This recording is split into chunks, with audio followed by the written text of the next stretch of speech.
देखिए, ऊना में जो आज गुड़िया प्रकरण की पुनरावृत्ति हुई है, एक 21 वर्षीय लड़की के जो कि पोस्ट ग्रेजुएशन कर रही थी, और उस लड़की को एक आश्रम में बेरहमी से उसका कत्ल कर दिया गया। और कत्ल करके उसको जो है उसका गला रेता गया और उसको बैग में डाल के दफना दिया गया। ये बहुत ही शर्मनाक घटना हिमाचल प्रदेश में हुई है, और हम सब इससे जो है इस घटना से दुखी हैं। और ये घटना जो है ऊना के गगरेट इलाके के जाडला कोडली के एक आश्रम की घटना है, जिसमें लोग बहुत, आपने देखा होगा, आक्रोशित हैं कि कैसे ये घटना घटित हो गई। और वहाँ जो शनिवार से ये लड़की लापता थी, और चार दिन के बाद उसका जो है शव बरामद हुआ है। और शुरुआती रिपोर्ट के मुताबिक किसी साधु विशेष पे जो है आरोप आया है, लेकिन वहाँ पे लोगों ने पुलिस को बंधक भी बनाया, ऐसी सूचना है। और लोग चाहते थे कि जो आरोपी है उसको जो है जनता के हवाले किया जाए और उसका न्याय जो है जनता की अदालत में हो। तो ये घटना बहुत दिल दहलाने वाली घटना है। आश्रम में घटी है तो कहीं ना कहीं लोगों की आस्था पे चोट लगी है। और हम यहाँ पे दावे करते हैं, बेटी बचाओ बेटी पढ़ाओ। बेटी पढ़ भी रही थी लेकिन बेटी को बचाया नहीं जा सका। बेटी है अनमोल, बेटी अनमोल है, लेकिन किस तरीके से उसको जो है दफन कर दिया गया, और गहरा गड्ढा खोद के, और किस हालात में उसकी हत्या हुई होगी, ये सोच के भी दिल दहल जाता है। क्योंकि स्थानीय लड़की थी, लोकल लड़की थी, उसको किसी ना किसी बहाने बुला के जो है ऐसा किया गया। तो ऊना तो अपराध की कैपिटल बनता जा रहा है। अपराध, कल ही मैंने डीजीपी साहब को पत्र लिखा, और उसमें मैंने उनको कहा कि अभी परसों की बात है कि वहाँ पे एक रेत भरने गए 2 युवकों पे जो है गोली चला दी गई। और उन युवकों के जो है छर्रे लगे हैं। और पहले तो ये दलील दी गई कि ये सामान्य सा मामला है, और डॉक्टर भी उन लड़कों को घर भेज रहे थे कि आप घर चले जाओ। लेकिन बाद में जो है उनको चंडीगढ़ रेफर करना पड़ा, और अब वो जो है पीजीआई गए, लड़के गए हैं। तो राजनीतिक दबाव में जो है मामले को रफा दफा किया जा रहा था। और सब जानते हैं कि गोली चलाने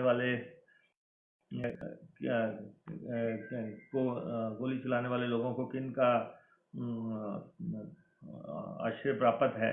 और उससे पहले जो है एक आईटीबीपी का जवान जो है, जो छुट्टी आया था, 2 दिन की छुट्टी या 3 दिन की छुट्टी आया था, उसकी जो है गोली मार के जो है हत्या कर दी गई। और उससे पहले ऊना के शराब कारोबारी जो है उनके वहाँ पे लुटेरे आते हैं, डाका डालने के लिए आते हैं, और वो 9 लाख रुपया लूट के ले जाते हैं, और कारोबारी से धक्का मुक्की करते हैं, और बाहर जब जाते हैं तो जाते हुए गोलियां चलाते हुए गए हैं। और ये अभी तक उस घटनाक्रम में शामिल लोगों को पकड़ा नहीं जा सका है, जबकि वीडियो क्लिपेज वगैरह सब कुछ अवेलेबल है। और उससे उससे पहले जो है एक चौकीदार पे शरेआम गोली दाग दी गई और उसकी हत्या कर दी गई, और ऐसे ही कई तरह के मामले जो है सामने आए हैं। तो कल मैंने पुलिस प्रमुख को इस बारे में पत्र लिखा है कि ऊना के कानून व्यवस्था का जायजा लिया जाए। ये जो तड़ातड़ गोलियां चल रही हैं, लगातार गोलियां चल रही हैं, और इसमें पुलिस का इनेक्शन जो है सामने आता रहा है। तो लगातार मसला रखने के बावजूद भी, और इसके मामला ये है कि माफिया दंदना रहा है ऊना में। खनन माफिया की बात हमने बहुत बार की, और इन्होंने इसे रफा दफा करने की कोशिश की। अभी 5 बैरियर लगाए थे, 5 में से एक पे भी एक ट्रक सारा दिन में नहीं चढ़ता। धर्म कांटे जो लगाए हैं उन पे उनका महत्व ही नहीं है जब आप वहाँ से गाड़ी नहीं जाती। करोड़ों रुपए की लूट जो है हो चुकी है। नेशनल ग्रीन ट्रिब्यूनल ने भी अब दखल दिया है। उन्होंने भी हाई कोर्ट के जज को जो है रिटायर्ड जज को अपॉइंट किया है, एक कमेटी अपॉइंट की है, लेकिन प्रशासन निष्क्रिय है। प्रशासन को कोई इस बात से सरोकार नहीं है कि वहाँ हो क्या रहा है। खुली लूट हो रही है रिसोर्सेज की, वन माफिया पूरी तरह सक्रिय है, और धुंध कटान हर तरफ हो रहा है। और उसके बाद शराब माफिया जो है सक्रिय है। जगह जगह शराब के जो है दुकानें खुल गई हैं। शराब जो है हर गली मोहल्ले में अवेलेबल हो रही है। तो ये जो तौर तरीका चल रहा है, अच्छा, फिर चिट्टा माफिया या दड़ा सट्टा माफिया, हर तरह के लोग सक्रिय हैं। लेकिन जो प्रशासन की चुस्ती देखी जानी चाहिए थी वो कहीं पे भी नहीं है। वो समय काटने वाली बात हो रही है। इसलिए मैंने कल डीजीपी साहब के ध्यान में भी ये बात लाई, और उससे पहले भी हम मुख्यमंत्री के ध्यान में भी लाते रहे हैं, पुलिस प्रमुख के ध्यान में भी लाते रहे हैं। लेकिन जो प्रेजेंट घटना हुई है, अभी जो जिन लड़कों के गोली लगी, अभी उनके छर्रे अभी उनके बॉडी से बाहर नहीं आए, और वो पीजीआई रेफर हुए कि एक और नया घटनाक्रम हो गया। और ये तो निश्चित तौर पे इसने पूरे समाज को जो है शर्मसार कर दिया है। हिमाचल शर्मसार हुआ है सही मायनों में। आप देखते हैं जब शिमला में एक गुड़िया का दर्दनाक तरीके से कत्ल हुआ था, आपने देखा कि कितना आक्रोश था। आज ये बिल्कुल सेम पैटर्न पे एक गुड़िया का जो कि एजुकेशन ले रही है, और उसका कत्ल करके उसको दफना दिया गया। अब उसकी बॉडी रिकवर हुई है। पुलिस को भारी विरोध का वहाँ पे सामना करना पड़ रहा है, और उस एक व्यक्ति को बचाने के लिए जो है पुलिस को जो भारी भरकम फोर्स लगानी पड़ रही है, और पूरी जनता आक्रोशित है। ये और क्या एक व्यक्ति ही इसमें शामिल है इस कत्ल में, या कितने लोग शामिल हैं, ये तो आगे जांच का विषय है। लेकिन ये बहुत ही दुखद घटना हुई है। हमने एक हिमाचल की जो बेटी है उसको इस तरीके से दरिंदों के हाथ खोया है, और हमें इस बात का बहुत दुख है कि ऐसे देवभूमि में ऐसे घटनाक्रम हो रहे हैं, वो भी आश्रमों में जो है ऐसे घटनाक्रम होने शुरू हो गए हैं। क्या वजह लग रही सर, कानून व्यवस्था पे जो है सवाल खड़ा कर रहे हैं जिस तरह से आप, क्या वजह है? क्या मुख्यमंत्री का कंट्रोल नहीं है? नहीं, सीधा है, माफिया दंदना रहा है, और वो सरकार उनको नियंत्रित जानबूझ के नहीं करना चाह रही। हमें समझ आ रहा है कि सरकार इन लोगों को खुला छूट दे रही है, जेबें भरने की छूट दे रही है, खुली कमाई। जब रिसोर्सेज की लूट होती है तो सरकारें एक्शन में आती हैं। लेकिन यहाँ पे भारी भरकम ट्रक जो है लद के एक दिन में 1500 ट्रक जा रहे हैं।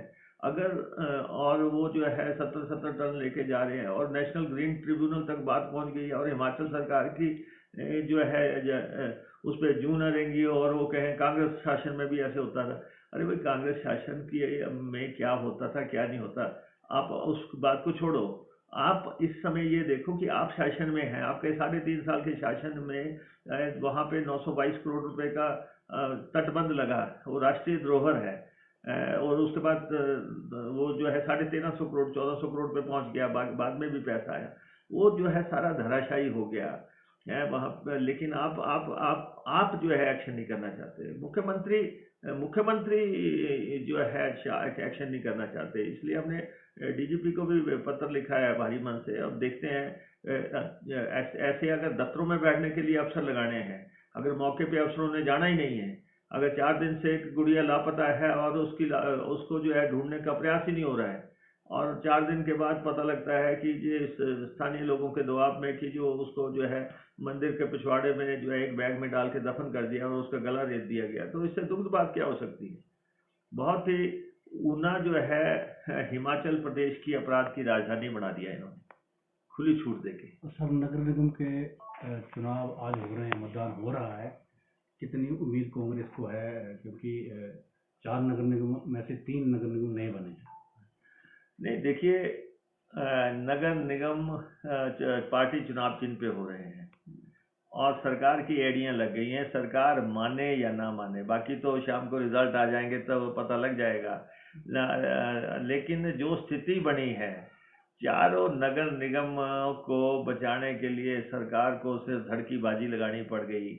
सारी सरकार कूद गई, सारे मंत्री कूद गए, जिनके सरकार के साथ संबंध नहीं भी हैं उनको भी बुलाना पड़ गया। जैसे आप देख रहे हैं, अनुराग ठाकुर को धर्मशाला में बुला रहे हैं, पालमपुर में इंदू को बुलाना इनको पड़ रहा है, और जो सोलन में ये राजीव बिंदल जिनको प्रधान पद से हटाया था उनको जिम्मा देना पड़ गया। और उसके बाद मुख्यमंत्री हर नुक्कड़ में गली चौराहे में घूम के जो है एक इमोशनल स्पीचेस दे के मंडी में कह रहे हैं कि विकास के नाम पे नहीं, बेटे के नाम पे वोट दे दो।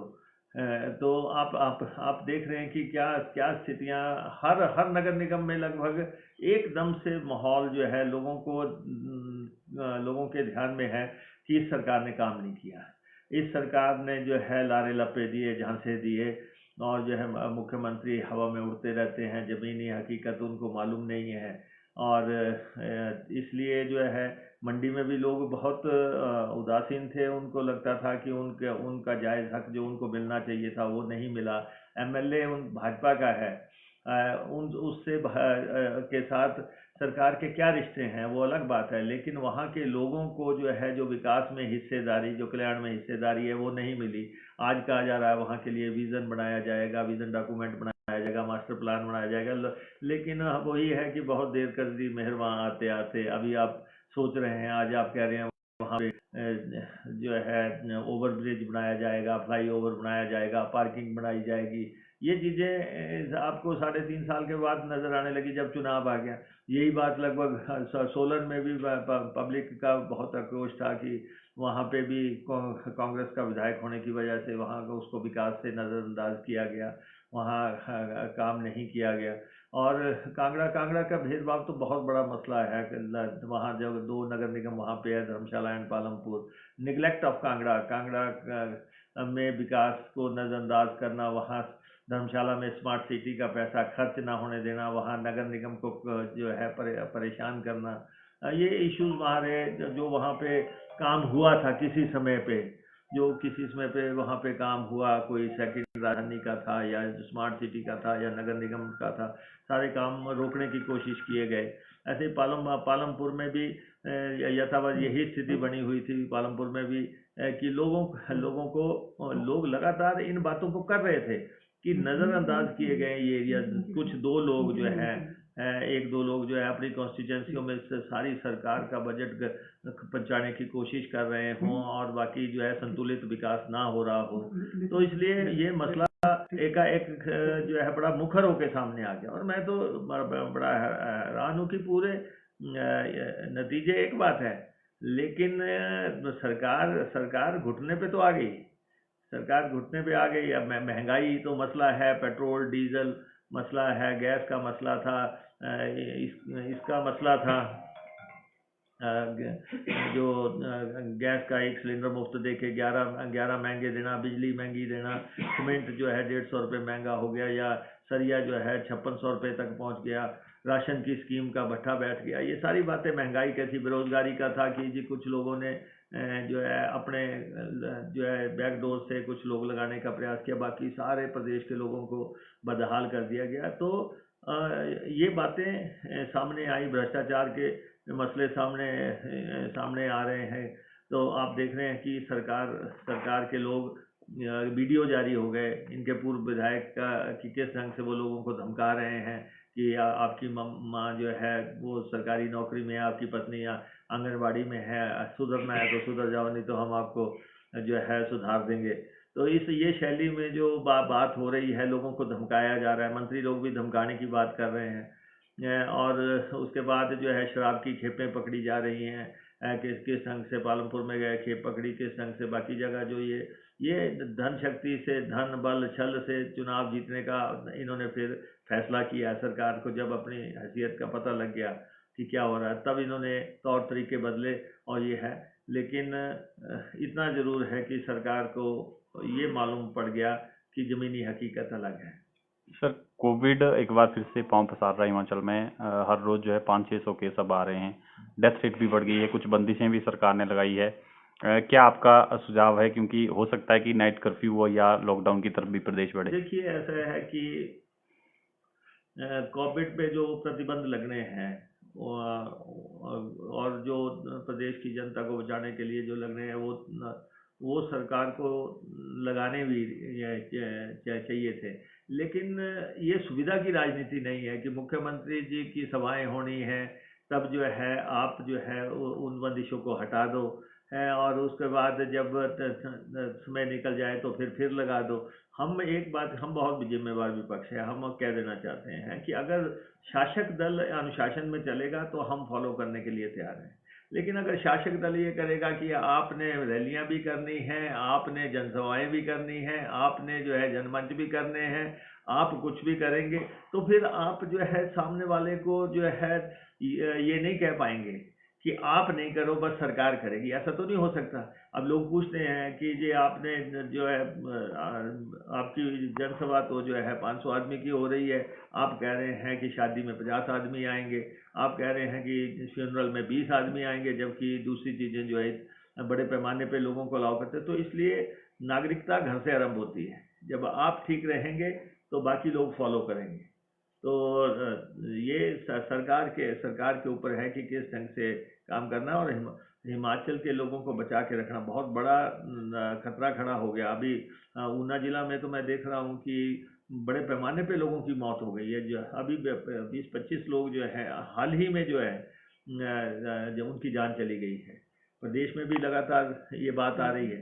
इसलिए सरकार को हर चीज़ का जो है विचार करना चाहिए और कोशिश करनी चाहिए कि आप आम जनता से और ख़ास तौर पे प्रिंसिपल अपोजिशन पार्टी से कभी कंसल्ट कर लें, कभी बातचीत कर लें कि हाँ जो फैसले दलगत राजनीति से ऊपर किए जाने हैं उसमें बातचीत भी जरूरी है, संवाद भी जरूरी है।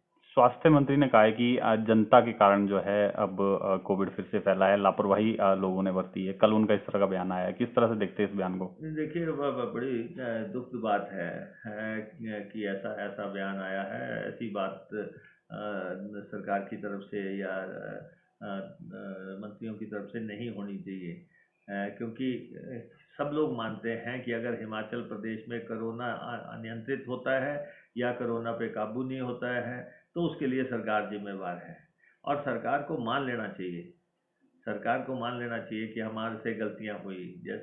तो इसलिए अब इस सरकार की तो सोच ही समझ नहीं आती। अब आप देखो कि अब आ रहा है कि शराब की नीति में बदलाव किया जाएगा। शराब जो है पेट्रोल पंपों पे बेची जाएगी, डीजल पंपों पे बेची जाएगी और जो है दूसरे स्टोर्स पे बेची जाएगी। भाई राशन तो आप स्टोर्स पे दे नहीं पा रहे हो, आप शराब बेचोगे। आपको जो है इसकी लगी हुई है कि किस ढंग से शराब गली मोहल्ले में तो बिक रही है, आपने कहीं नियंत्रित तो किया नहीं है। अवैध शराब बड़े पैमाने पे बिक रही है। आप जो है अच्छा, और शराब का जो है जिस तरीके से नीति बननी चाहिए थी, आप जो है थोड़ा सा जो है हर साल रेट बढ़ा के जो है आगे कर देते हैं। आखिर पारदर्शी नीति से काम होना चाहिए। लेकिन ये जो है कि अभी हिमाचल प्रदेश जो है विदेश नहीं बना, अमेरिका नहीं बना है, इंग्लैंड नहीं बना है कि स्टोर्स पे जो है शराब मिले, बियर मिले। अभी इतनी लंबी छलांग मारने की ज़रूरत नहीं है। मैं तो मुख्यमंत्री जी को कहूँगा कि ये अपने इस देवभूमि को देवधरा ही रहने दो।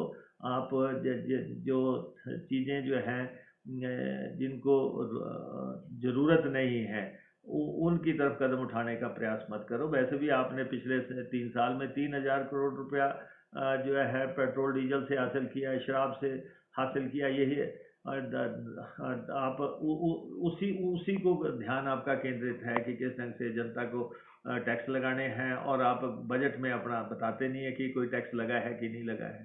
तो लगातार ये बातें, पैसा जो है लैप्स हो रहा है। आप देख रहे हैं कि आज आया है कि आंगनवाड़ी का 12.5 करोड़ रुपया जो है लैप्स हो गया है। आप कर्जे लेके काम चला रहे हैं, फिर आपके पैसे लैप्स हो जाए। 31 मार्च तक जो खर्च होना चाहिए थे आप उसको खर्च नहीं पा रहे। आंगनबाड़ियों को अगर फर्नीचर मिल जाता, 12,000 आंगनबाड़ियाँ हैं, अगर उनको फर्नीचर मिल जाता तो अच्छा होता। लेकिन लापरवाह नौकरशाही और जो है शहनशाह सरकार का ऐसे काम चल रहा है जिससे ये सारे मसले उलझ रहे हैं।